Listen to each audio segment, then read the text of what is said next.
মাশাআল্লাহ, আমরা মারাত্মক সারা পাচ্ছি। এখনো দেখবেন লক্ষ জনতার র্যালি নিয়ে আমরা শেষ রাজনীতি করছি। গতকাল আমাদের এখানে এক জনসমাবেশ ছিল, নির্বাচনী জনসমাবেশ, যেখানে আমাদের নেতা এবং আগামী প্রধানমন্ত্রী জনাব তারেক রহমান উপস্থিত ছিলেন।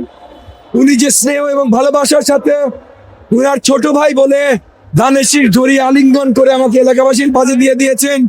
তারপর প্রথম থেকে আমরা সত্যতা সারা পাচ্ছিলাম পুরো এলাকাবাসীর, তারপর থেকে সব দেওয়ার ভেঙে আমরা ভালোবাসা পাচ্ছি। সব মশার বিরুদ্ধে সুরক্ষা দিতে এলো বসুন্ধরা এক্সট্রিম অ্যারোসল, মশার বিরুদ্ধে এক্সট্রিম সুরক্ষা। ইনশাআল্লাহ আমরা আশাবাদী 12 তারিখে বিপুল পরিমাণ ভোটে আমরা এখানে জয়যুক্ত হবো।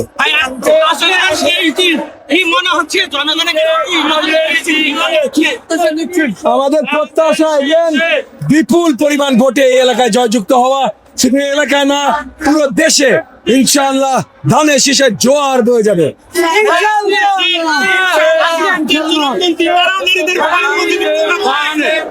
সরি না বাবা, আমি জানি না কে কি কথা বলছে, কিন্তু অনেকে পজিশন পরিষ্কার করেছে যে নারীরা কোনো গুরুত্বপূর্ণ জায়গায় থাকতে পারবে না, সরকার হোক, দল হোক, আর অন্য কোনো ব্যবস্থাপনা হোক। এরপর কি পজিটিভ কথা বললে এগুলোর কোনো দাম নেই। এগেন আমি কাউকে নিয়ে নেতিবাচক কথা বলতে চাই না, কারণ এখন আমরা নির্বাচনের প্রচারণে আছি। আমাদের কাজ জনগণের জন্য কাজ করা, কারণ নিন্দা জানানো না, আমরা আমাদের কাজ করে যাচ্ছি।